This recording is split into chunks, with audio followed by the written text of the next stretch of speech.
Well, good evening and a warm welcome on behalf of Milim to this evening's presentation. Welcome wherever you are in the UK and as ever, wherever you are in the world. Our series of online talks and conversations continues with our guest, Keith Kahn-Harris. I'll introduce Keith in just a moment. A little bit of housekeeping first. You are encouraged to ask questions. Please do this by posting whatever you'd like to say in the Q&A facility on your screen, type in what you'd like to ask, and as ever, we'll try to get through as many of your questions as we can. Can I also draw your attention to the chat facility? This will allow you to send a message to all of the other participants on this webinar, should you wish to do so. And finally, this event is being recorded. It will appear on our website at milim.org.uk in the next day or so. There you will find recordings of other past events, as well as details of our future programme for which you can book tickets. And so to our speaker this evening. Dr. Keith Kahn-Harris is a sociologist and writer based in London. He is a senior lecturer at Rio College, an associate lecturer and honorary fellow at Birkbeck College, and he is the project director of the European Jewish Research Archive at the Institute for Jewish Policy Research. He has a broad range of interests, including particular expertise in researching the UK Jewish community. He's author and co-author of 8 books, editor of several collections and many articles and reviews.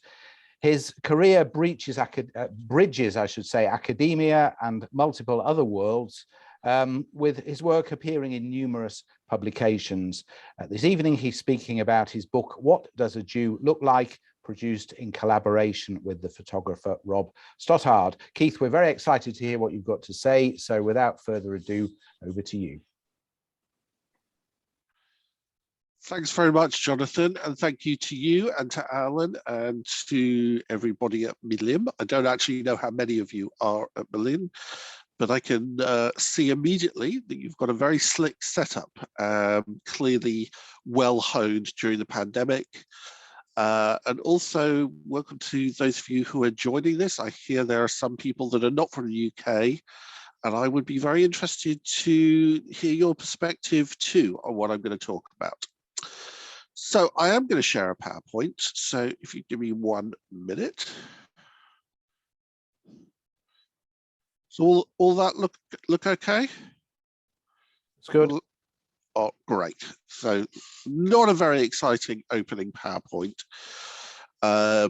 screen. I apologize for that. Now, the question, what does a Jew look like, is of course a bit of false naivety, particularly if you ask it to Jews. But actually, it's a question that from what I'm going to show, is something that some people find quite difficult to answer, or rather that they have certain assumptions that are quite revealing about what they implicitly think the answer to the question, what does a Jew look like? So I begin here with something I started observing in the UK media a few years ago. I started noticing that whenever there were stories about Jews in the UK press, and they were put online, that they would be illustrated by by photos of a particular kind of Jew. And you can see them there. It's usually Jews who have got, male Jews who have black hats, long black coats and beards. In other words, Haredi Jews or strictly orthodox Jews, however you want to call it. And this was the case even with stories that either didn't apply only to Haredi Jews, but sometimes to stories that had nothing at all to do with Haredi Jews. In fact, couldn't be about Haredi Jews. So on one fairly well-known occasion, a few years ago, there was a story, I think it was in the Times, about the Oxford University Labour Club, where there was a story about anti-Semitism there. This was during the Corbyn years in the Labour Party. And that was illustrated with a picture like this of male Haredi Jews taken from the back. And this is something, it's not saying that no Haredi Jews have ever attended university or even Oxford University, but it's rare. And in fact, in some portions of the Haredi community, to attend university would be quite a difficult thing to do because it would be frowned upon. So this sense of Haredi Jews as generic Jews was problematic because it seemed to erase not just the existence of other kinds of Jews, but also trampled over the experience of Haredi Jews themselves. And on top of that, there was the fact that they were often taken from the back. And I started to think about, what does that actually mean? Well, it often means, I think, a sense of mystery, a sense of exclusion, a sense that this is a secretive community. And that's not completely wrong, because it is a community that tries to keep itself to itself. But the connotations of that are a bit troubling. Now, I didn't see this necessarily as anti-Semitism, but I did think it revealing of how Jews are seen, how people are answering the question, what does a Jew look like? So I started posting examples of this on social media, and then other people sent me examples, and it started to become a bit of a collection. And I collated them on this, well, I think it's still live, but I haven't added to it for a long time. It's this website, All Jews Wear Black Hats and Have Beards, which was a slightly sarcastic way of highlighting this phenomenon that was quite amusing, but also quite serious at the same time. Now, over time, I started noticing something else as well, which was that not only were pictures of Haredi Jews, Haredi Jewish men, used to illustrate all Jews, but it was often the same Haredi Jews. These two. Now, this is a picture of two Haredi Jews walking down the street, one of whom appears to be younger than the other. One of them has a beard, the other doesn't. And it has appeared literally hundreds of times, mostly in the British media, but occasionally outside the UK. And by the way, I'm really looking forward to hearing what other people say about this phenomenon, because my experience is that it's, whilst not confined to the UK, particularly common there, a bit less common in the US, but we'll see what people think. So I started thinking, why is it the same photo? What is it about it, and where did they get it from? So I started to do a bit of investigation, and it wasn't actually very difficult. Because if you right-click on a photo that's been put online, you can find the publication details for it. And here it said, photograph Rob Stothard / Getty Images. Now, I knew who Getty Images are. Getty Images are, and yes, it's the same Getty as the Getty family with the museum in Los Angeles and so on. It is a giant online photo library. And what a photo library is it allows you to use on a one-off basis, you have to pay to use on a one-off basis a particular photo, or some publications have subscriptions to them. And when they download them and use them, they don't own them, but they have a license that allows them to use them in certain circumstances. And they're very commonly used, and there are quite a few of them, but Getty is probably, I think it's the biggest professional one, and one that isn't free like some photo archives are. So, for example, you could, on a site like Flickr, you can search for pictures that can be freely used, that photographers upload. You can't do that with Getty Images, as far as I'm aware. So I knew what Getty Images was, and I understood why it was being used. And there's been a change that is rarely remarked upon in the news media over the last couple of decades, which is there was a time when if you opened a newspaper, a print newspaper, Only a small number of stories would have a photo or another kind of illustration. Over time, as new technologies emerged, more pictures started to be used in newspapers and increasingly in color, but never all of them. But what happens when the internet comes along, and once newspapers start going online, either exclusively or in addition to a print copy, is that every single story that a newspaper or a magazine sometimes puts online will need to have a photo. I don't know who decided that, but it's become the way to do things. And one of the reasons for that is, of course, because it makes sharing easier on social media, allows things to stand out better, makes things more inviting to read, for all good reasons like that. At the same time, whilst a newspaper could once afford to send a photographer out to at least key stories, it's become a lot more difficult. One of the reasons it's become difficult is simply the cost of doing so, but also when you're trying to use a photo for every story that you have or an illustration, you can't afford to commission a picture for all of them. Sorry, I just said that, but sorry. But the other reason is also the turnaround. You have to get stories up online as quickly as possible before the competition do. So often the solution to that is to turn to a photo library and type in a word like Jew or Jewish London or Jews UK, whatever it is, and use the first picture that jumps out on you. And clearly to a lot of photo editors or sub-editors, this photo jumps out. And we can speculate as to why. I mean, personally, I think it's actually a very good photo in and of its own terms. It's very well composed.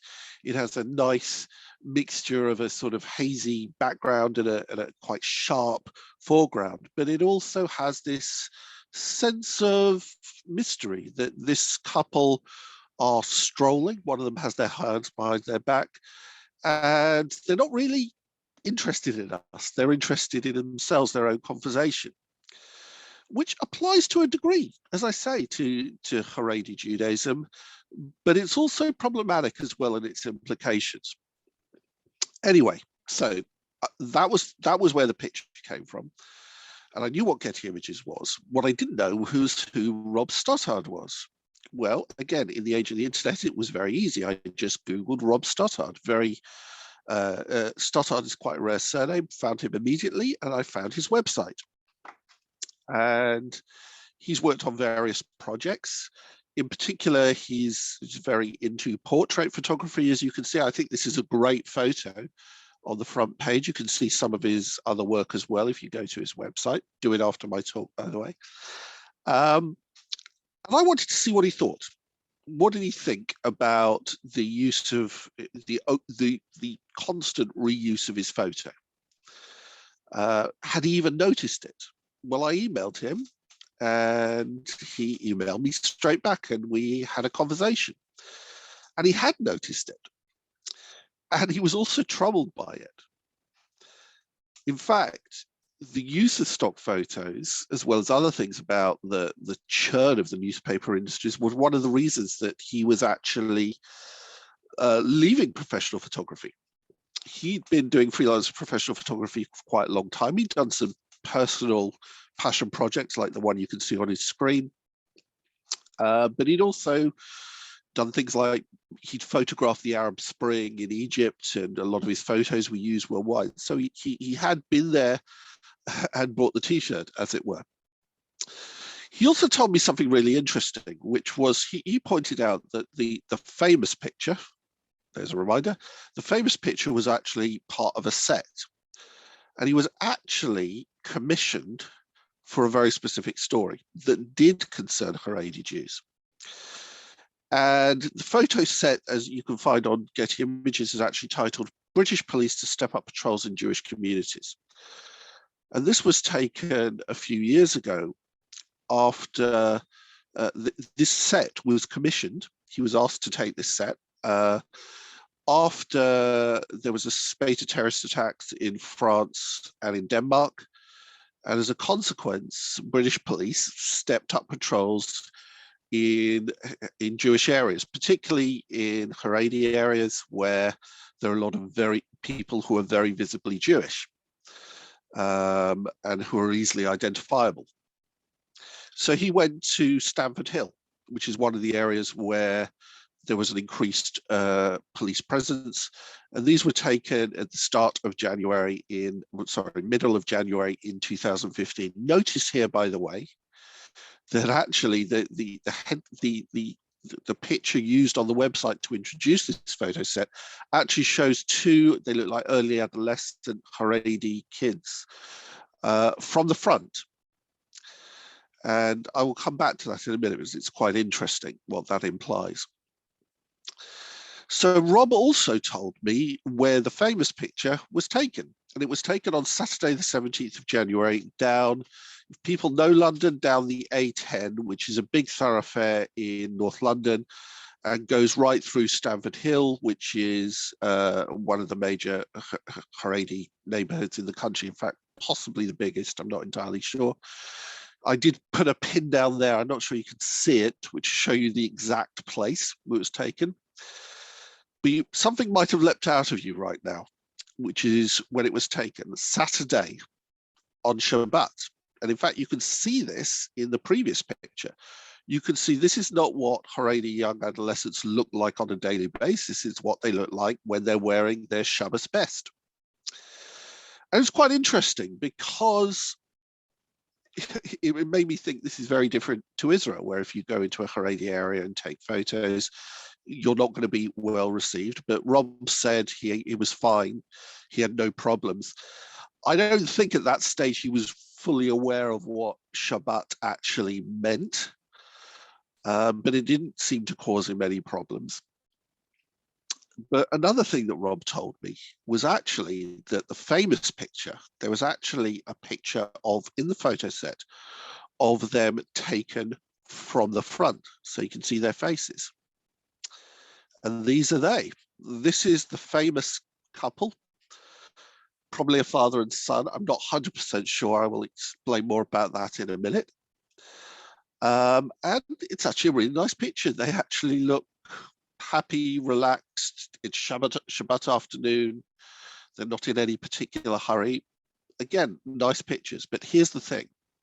They have never been used, as far as I can tell. I did a reverse image search on Google, and I haven't found an instance where those pictures have been downloaded and used, whereas the one that's taken from them on the back has been used, as I say, hundreds of times. And that makes you think, doesn't it? It's also like the picture of the adolescent kids taken from front. As far as I'm aware, that has never been used either. There is a clear preference among editors for pictures taken from the back. Now, one reason you might think is that it may be, as well as because it signifies mystery, there may be an implicit sense, well, taking from the front is a bit invasive. There may be a sense of maybe not fully articulated that it's not appropriate to do it. Also, and strikingly, Rob didn't take pictures of any Haredi women on the on this photo set. And that, again, nobody had told him not to, but he had this fairly inarticulate sense that it wasn't the right thing to do, aside from the fact that Haredi men are usually much more visible on the street than women aren't, but it's not like women are completely absent. So there was this weird sense of exoticism, mystery, and respect. Anyway, once I'd seen this picture for a while, I thought, I've got to find out who they actually are. Now, it may be a stereotype to think that all Jews know each other and all Haredi Jews know each other. However, I sent the pictures to a contact I have on a Haredi newspaper, and she found the guy's name within 5 minutes. She just showed it around the office. Not that he's a famous person in the Haredi world, but it is a tight-knit community. And through them, I reached out to the guy and said, could I meet you? Could I come and talk? I was writing an article about it at the time, and he declined. I do know his name. I do know which Haredi sect he belongs to, but I cannot say anything more than that because I want to respect his desire to remain private. But I do know that he was aware of this, And I do know that he occasionally gets some good-natured teasing about constantly being in the paper. I still don't fully know who the young man is next to him. I think it's his son, but I can't be 100% sure. I also found, by the way, and I'm not going to show it, there's actually a video of him on YouTube singing a song. That's what he also looks like on when it's not on Shabbat, when he's just singing with a friend at home. Again, I could tell you who it was, but I'm not going to. Now, this interest in taking pictures of Haredi Jews really fascinates me. There are, for example, there is this account on Instagram called Hasidim in Stamford Hill. It says on it, as you can see, public photography is not a crime. No idea who this person is. Perhaps because they use the term Hasidim, they're not aware that Hasidic Jews are not the only kind of Haredi Jew. There's also Litvish Jews. Or maybe not, or maybe it is only pictures of Hasidim and he's left the rest of that community out. I don't know. But it does show a certain amount of fascination there. There's also this, which I found, which is a website called Yudisha Kunst, which is he's actually a Haredi person who's been taking pictures of his own community, and it's a really interesting site if you want to Google it again after this talk.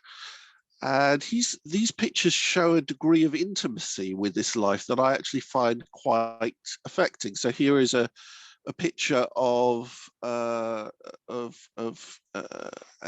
informal gathering that takes place late on Friday evening to sort of welcome, Thursday evening to welcome Friday early morning to usher in the Shabbos in the kollel or yeshiva. And there's some other pictures like this that have an intimacy, and they're very, very different to the sort of stock photo images of people walking down the street. There's a sense of this is people who actually have a life, who live, and who look maybe a little different in private than they might do in public. I also found this, which is really interesting, and this was set up a few months ago. It's called the Jewish Life Photo Bank, and this was set up by a group of modern Orthodox Jewish women, not Haredi, modern Orthodox Jewish women in Israel. I think some in America as well. But it is an attempt to create stock photos of Orthodox Jewish women who are so often absent. Now, they're absent from Haredi publications that don't allow their publication, but they're also absent from the media more generally. We don't get pictures like this shown in used to illustrate stories. It's certainly in the UK. In fact, we very rarely get Jewish Orthodox women appearing at all. There was also this project that I found, which is a sort of large online repository of photos of Jewish sites of interest and Jewish people of interest. Slightly different as well. It's taken by one particular photographer, but it includes things like this, includes Jewish sites rather than just Jewish people. And a couple of years ago at the Jewish Museum in London, a guy called John Offenbach presented an exhibition called Simply Jew. And I actually spoke at a panel there with him. Now, his approach was, and this is the book that came out of the exhibition, it's very expensive, but the photos are gorgeous. He decided to ask the question, what does a Jew look like? By taking pictures of Jews around the world, but against an identical background with very, very little, in black and white, with very little contextual information. The idea being to say, if you didn't know this person was Jewish, how would you know? To question that. And it was things like seeing these different photo projects and seeing and thinking about this strange phenomenon of stock photos of Haredi Jews that made me think more broadly about the question, what does a Jew look like? And so what I did is I teamed up with Rob Stothard. the guy who took the most famous picture. And we produced this collection, which came out in April, and it is called simply, What Does a Jew Look Like? And it was a really fascinating project that I very much enjoyed. The aim of the project was not to create a different set of stock photos. Indeed, the project really emerges out of a kind of critique of stock photos. But we also took the diametrically different approach than the John Offenbach did in June. What we decided to do was to create pictures in collaboration with the portraitee that would put them in context, in a place that was important to them, with objects they were important to them, and also accompanied by a short text, a kind of self-portrait from them saying who they are. And I will show you how we did this in a minute, but I should just explain how Rob and I worked. As I say, Rob isn't Jewish. And I think he got interested in this because it was nagging away at him, this use of the stock photos. But he didn't know very much about British Jewry. So my role was to be his guide, to find a collection of people to take photos of that encapsulated the diversity of the community as much as we could, to show how diverse it is, how many different kinds of Jew there are, and how they look different from each other. And I actually didn't attend most of the photo sessions. I basically linked the two of them up, the portraitee and Rob, and Rob would go and visit them. And it worked really well. One of the reasons it worked really well is, as I say, Rob didn't really have an agenda here. His agenda was to work with the subject to produce a wonderful portrait that encapsulated something about who the person was. And this is very different, diametrically opposed to the use of stock photos. So I'm going to show you a few examples now that tell you. I'm not going to show you all because you'll have to buy the book. If you look at the cover, that's kind of like a negative. And indeed, Rob actually works on film and then transfers it to digital, which made the project very expensive, but he was the boss artistically. The actual photo of this person with the negative is here. This is Yehudis from North Manchester. Now, Yehudis Fletcher, she's called Yehudis Fletcher, and she may be known to some of you, I'm not entirely sure. She comes out of the Haredi community and is to some extent still part of it. She sees herself part of it, but a bit of a semi-detached part, my words, not hers. She was sexually abused by a guy who was eventually imprisoned for that. Actually, I just saw on Yehudis's Facebook page that he's actually just been released today, in fact. And she has become, she's an amazing person, a campaigner against sexual abuse in the Orthodox Jewish community, but also outside it as well. She's not confining it to there. And the picture is taken in the kitchen of her house, which was her grandma's house. And as she says in the text, it was kind of almost like a refuge for her. It was a place that had meaning. And that's kind of our approach. There's another picture here of somebody who you might recognize as well. She's become better known since we took the picture. I should say here that we actually started at the beginning of 2019, and then in 2020 there was this huge gap of about 18 months when we just couldn't work on the project because of COVID and the lockdown. This is a woman called Rachel. She lives in a Jewish care home in Golders Green, and she is a Holocaust survivor. and she lives semi-independently in supported housing. And one of the things that's interesting about her is that subsequent to this, she was actually featured in a Prince Charles commissioned a number of painted portraits of Holocaust survivors, and she was one of them. She also appeared on a documentary with David Baddiel, so she has subsequently become quite well known. But I do love this one. I love the sort of quiet simplicity and defiance. And yeah, I'll show you the next one. And this is, I probably shouldn't say one of my favorites because they're all my favorites.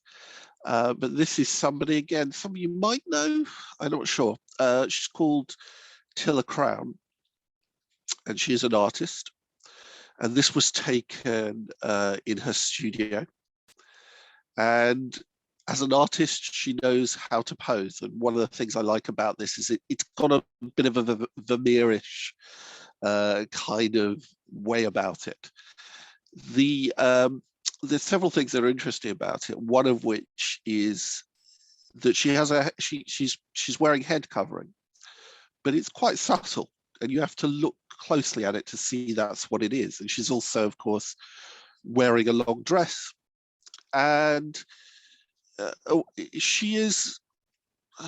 I don't think she'd mind if I said that she's quite unconventional in terms of orthodoxy and being an artist. She lives with her husband Ben, who used to be chair of Limud in the East End, and this is an image of Orthodox Jewish women that we don't normally get to see, and that's one of the reasons I like it. Another picture here is this is Rabbi Heskel Mandelbaum, and he is the rabbi of Kingston United Synagogue. And he has a really interesting story. He grew up in Switzerland, and he didn't find out he was Jewish until, I think, in his early adolescence. So he has this very strong Jewish identity. He would describe himself as Haredi, even though the United Synagogue is modern Orthodox, but of a very particular kind. But I think his Swiss origins are also really important to him as well. So he wanted to have his picture taken with his lectern, his reading stand that he uses for study. And a Jew such as him will study, have a fixed time for study every day. And he made it. Yes, I know, a Jew making something amazing. And he made it out of a kind of wood that is native to Switzerland. So here in this one object is something that embodies who he is. He's also wearing this sort of tweed Swiss gentleman farmer sports jacket, and well, I wouldn't call it a sports jacket, blazer and waistcoat. And his hat is not the sort of, it's subtly different to the one that sort of most Haredi Jews wear. So I think it shows something about his idiosyncrasy and individuality.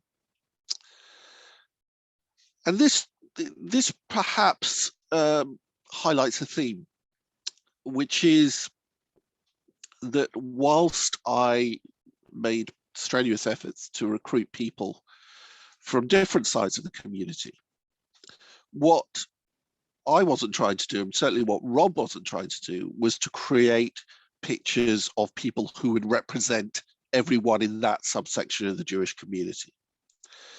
Because what you find when you really work with someone to get the best possible portrait of them, and when you allow them to speak for themselves in the written self-portrait, you start to find that almost everybody has something about them that is not generic, that is certainly not stereotypical.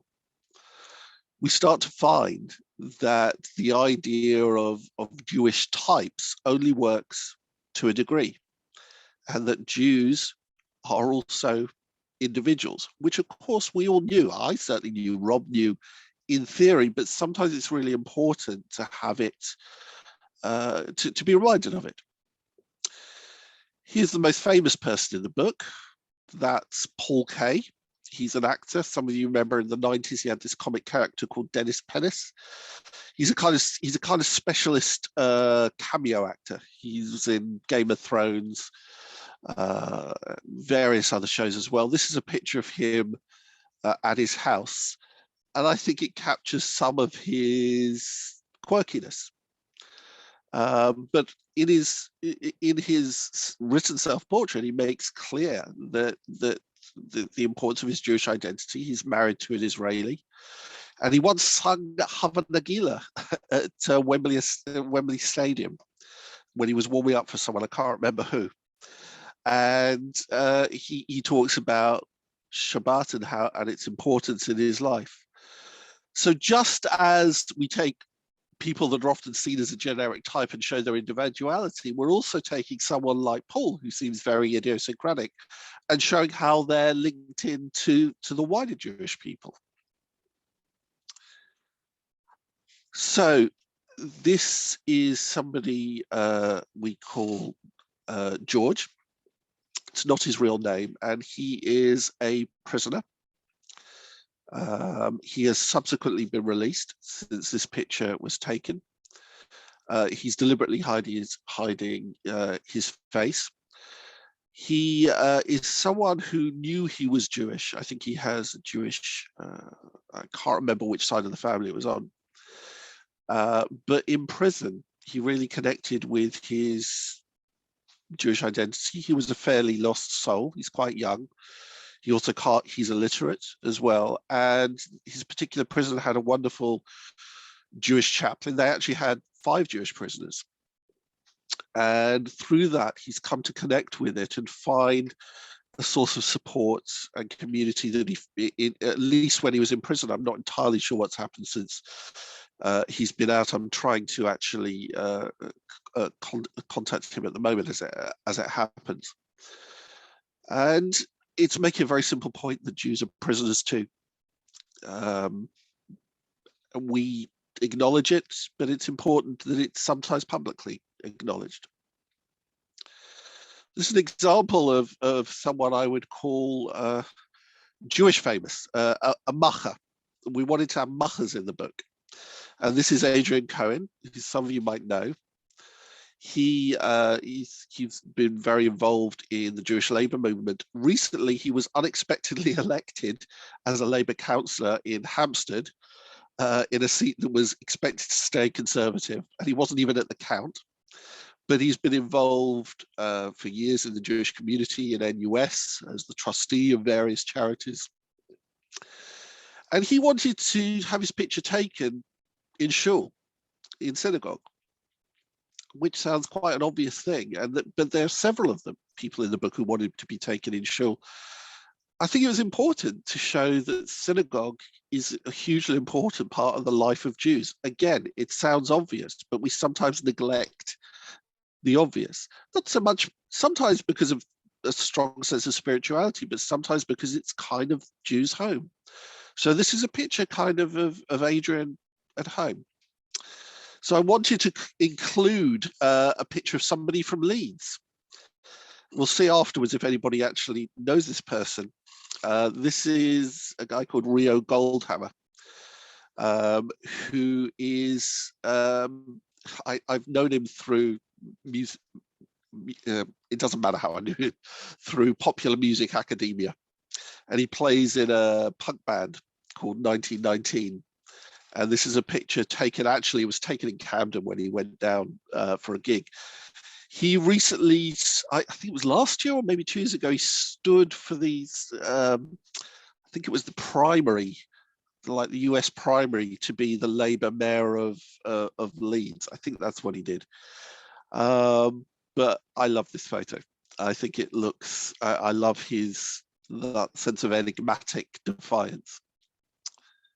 I'm going to show you 2 more.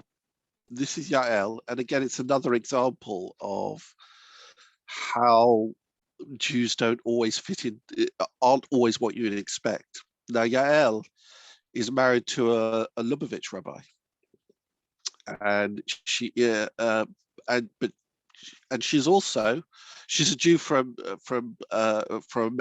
an American Jew, but her origins are Mizrahi.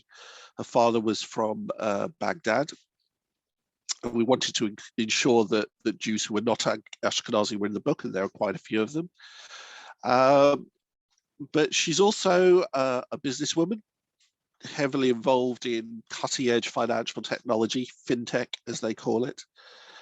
And what I like about this is she's wearing a sheitel, but you don't know it. Not that I have a problem with sheitels or anything like that, but it shows that the way you might expect Jews to look is not necessarily the way they do look. So this is a woman who is she's a mother. She supports her husband as a Lubavitch rabbi. She hosts people in her home. She teaches, and she's also in the business world. Finally, this is a picture I just love. This is Joe from Edinburgh. Now, this looks like he's a Scottish Highland laird in his tartan kilt in a field of heather, but it's actually taken in the centre of Edinburgh. And he's from America. He only came to Britain, I think it was 10 or 20 years ago. He's an academic, but he fell in love with Scotland, with Edinburgh, but also the Jewish community. So all of that is wrapped up in his identity. But I think it shows how the eye can deceive. It shows also something about my own prejudices, that certain people look tough and Scottish, when of course Scottish people can look like a lot of different things. And that's the lesson from this book, that rather than looking for generic images, you need to look at the person. For whilst there are group identities, whilst there are subsections of the Jewish community, Orthodox, Reform, Ashkenazi, Sephardi, Mizrahi, and so on, there are also people. And while that seems a simple conclusion, it's one that people need to know. And so I've got some money from some funders to buy copies. Well, I bought copies of the book, which I'm sending out for free from people who need to see it, people in the media, people in public life who need to know what a Jew looks like or doesn't look like. And if you have any suggestions for people to send it to, let me know. It can be found, I'm just going back to the cover. The book can be found, there it is. It can be found on all the usual bookstores, online bookstores, and also the best place to buy it is the publisher's website, and it's 5 Leaves Books, which is based in Nottingham. So thank you very much. I'm going to end the slideshow now. Hopefully there'll be some questions. Thank you, Keith. That was really, really interesting. If you have questions for Keith, please put them in the Q&A now. A couple of people are interested who the character on the painting behind the rabbi is. Do you know? So let me have a look at the book. I think he did tell me, but we had a long interview, and I'm not sure I put that in. It is. They look relatively similar. I don't. There seemed to be a resemblance between the two, him and the painting. Maybe it's because they were both wearing black. You know, we had a limited number of words, and I think I omitted that. So sorry. You can email him and ask him. Okay. He's easy to find. He's in the book, as they say. I think from memory, I think it's one of his inspirations in terms of Hasidic Judaism, but I don't remember exactly who it is. It's certainly not a family member or anything like that. Okay. Interesting. You mentioned the Offenbach project. That was a beautiful collection of photographs, but I think seemed to seek out people who were quite extreme in their visual appearance, whereas I think what this book does is focus on the diversity in normality, I suppose. Well, it's a bit of both. I mean, there are some people in the book who are visually striking. I haven't shown you everyone, and some of the pictures are certainly quite striking. But there is also normality too, and of course, in some ways, that's a huge challenge for a photographer to represent an everyday person who doesn't look particularly striking and show that they are special. They are an individual, and I think, I think that's what Rob did really well. Do you know what sort of camera he used? You said he used film. Do you know? That's above my pay grade. Right. Okay. I think I went to 3 photo sessions. One of them was the prison one because it needed a bit of finessing, and also I was interested. And it looked like a camera to me. Okay. I know you're a photographer, Jonathan, but I'm just ignorant.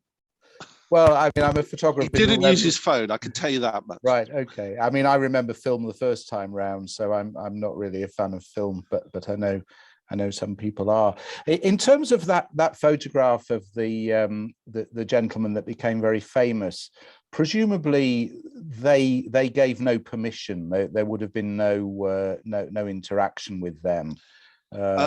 No. Rob says that he does remember them sort of just saying good morning or good afternoon when they walk past him.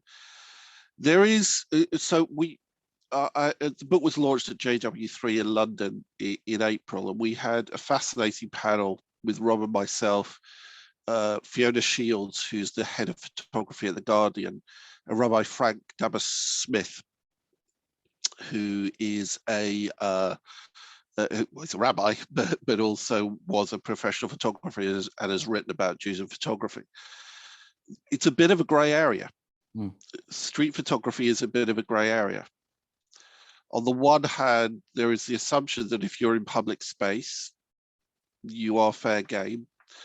On the other hand, I don't know how far it's ever been tested legally about whether you could object to it or how that would even work. I have to say, hand on heart, I think a world where we could not take those sorts of pictures, where we couldn't take pictures of people on the street, there would be a huge number of downsides. I believe it's illegal in Germany at the moment. Is it? I didn't know that. I think so. We have a suggestion from Tanya Nelson. She says perhaps you should send a copy to the BBC, and you could do with sending the BBC a similar one relating to residents of Israel. So maybe well, that's another project. But I haven't written that book yet. But the BBC is in hand. There are a lot of people at the BBC. I can't send one to every single one, but it is on the list. Although I think, having said that, the BBC they're a bit better about this than some other publications. I mean, the BBC News website isn't as regular an offender as some other news sources are. I think there we go. We have a possible answer to the guy to the question of who the painting was. Someone says, I think it's the Biela Rebbe of Lugano and was painted by Rabbi Mandelbaum himself. I didn't know that. He didn't say. I mean, that tells you something about his modesty. As I say, he did explain to me that it was a Swiss Rebbe, but I couldn't remember who it was, and he didn't say he painted it himself. I suppose an interesting thing you found that Jews are being portrayed in the media in a certain way. And we know why, because of the nature of stock photography and the nature of, I suppose, looking for a stereotype.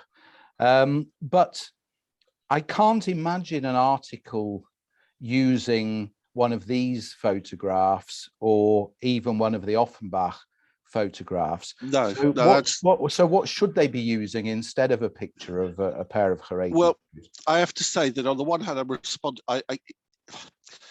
I've responded to an issue by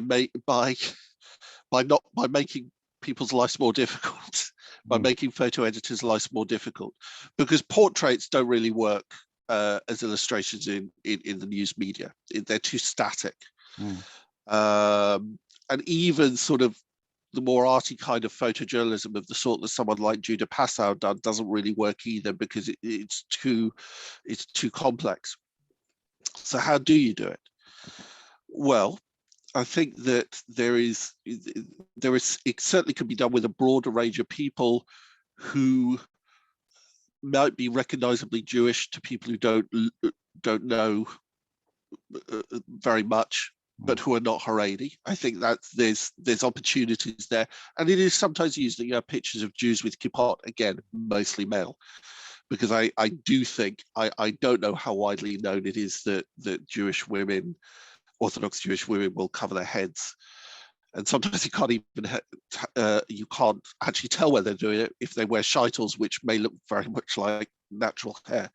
But there are things like Jewish buildings. There are things like Jewish objects within Jewish buildings. There are street scenes in areas with high Jewish population.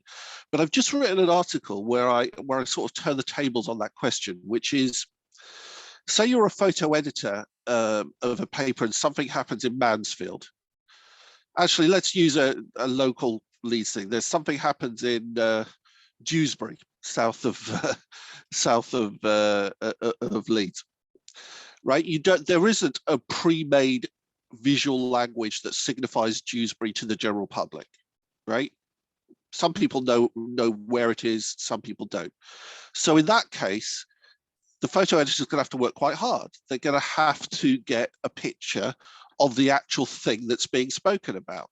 So for example, if there's a murder there, they might take a picture of flowers left in tribute at the site where the murder is. If there is a scandal at Dewsbury Town Council, they might show the mayor of the council giving a press conference on the steps in the town hall, that kind of thing.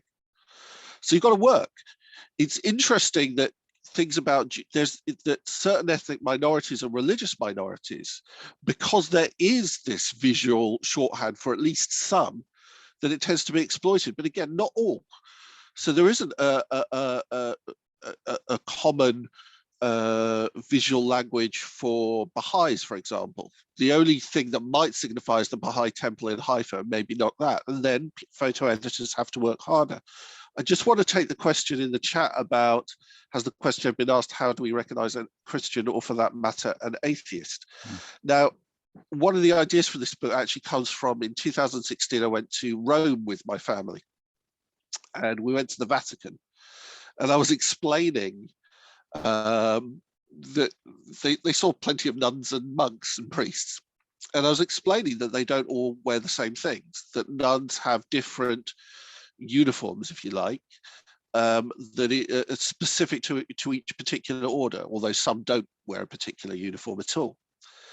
And I had that idea. That was when I thought, wouldn't it be interesting to do a book that showed those different uniforms? And I also thought you could work in the Hasidic community, because the different sects, Belzer, Vishnitzer, Satmar, whatever, do have subtly different ways of dressing. And that's something that I may do, although I think it's very, very difficult to do it in a way that's ethical, because it can be quite tokenistic and invasive. So it's a difficult challenge. But in terms of the atheist thing, I suspect that was slightly tongue-in-cheek. The point is what you're photographing someone for. If there is an article about, make one up out of the air, saying proportion of atheists in Britain double from whatever percent to whatever percent, right? There you'd have to find something that signifies in that respect. Right, and it might not be a person, or it might be, for example, a meeting of the National Secular Society, or a famous atheist, so Richard Dawkins or something like that. But most of the time, it doesn't come to that, because it's folded into the generality, which can be problematic.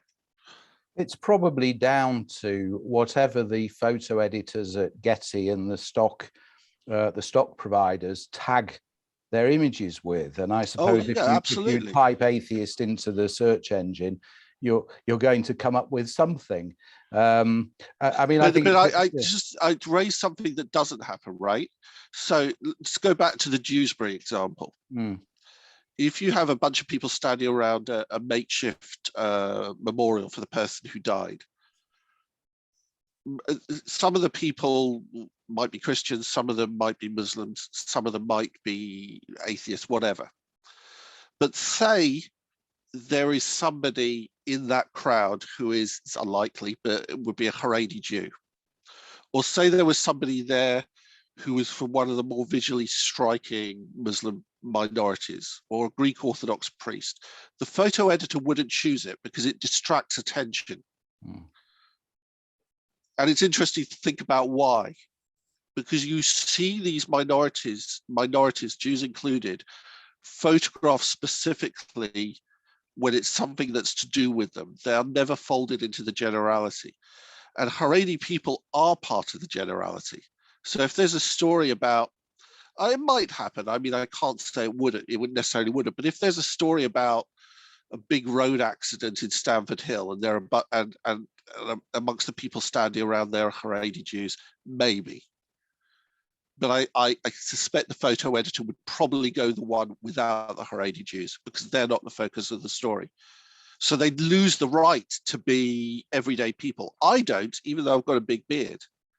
I can be folded into the general public. But Haredi people or people who are very visually striking from the Muslim world or who wear niqabs or something never have that luxury. It's interesting that one of the papers that seems to make the most extensive use of stock photography is the Jewish Chronicle. Pretty much every image they publish is from Getty. Which they've even used the famous picture, and not just once. And they've used it. They've used it for pictures of the Haredi community, which you could say, well, fair enough, maybe. But they've used it for other pictures too. Not often, it has to be said, but I have used it occasionally. But there, I think it's often to do with financial resources because they don't have a great deal of money, and local newspapers are the same. And some magazines, I read the Times Higher Education supplement, and the thing is full of stock photos, absolutely full of them, because that's what they could afford. Well, that's interesting. I think that's a good point to leave things. Thank you so much for being our guest this evening, Keith. If you want to buy Keith's book, obviously you can go to the publisher. There's also a link on our website, and will be on the follow-up email that you will all receive tomorrow. And you can also go to Amazon. Go to Amazon. Well, the link on our site goes to Amazon, and we'll earn a few pennies, so so even better. And to say thank you, I'm going to send you some of my photos. This is Magen David Adom in action in Israel. Excellent. I look forward to it. Hopefully you'll enjoy that. Now, just a few words about our upcoming program before we leave you this evening. Next week, we have Jonathan Stone. He's written a comic novel called The Prison Minion, and we'll be discussing some of the more serious messages this book includes. Then on the 30th of May, we've got the author and Ajax archivist Martin Sugarman telling us about the March of the Jewish Legion through London in February of 1918. Our June programme includes the Holocaust survivor Agnes Kaposi and the musician and producer Ben Sidran. Please do visit our website at milim.org.uk to book your tickets. Make sure you sign up for our newsletter to make sure you don't miss anything. All events are free, but you can make a donation to help with the cost of putting on our events. There is a link in the chat now, or visit our website. It remains for me to thank our guest, Keith Kahn-Harris, once again. Thank you so much, Keith. And looking forward to seeing you all again at a future event. Until then, stay safe. See you soon. Thanks very much.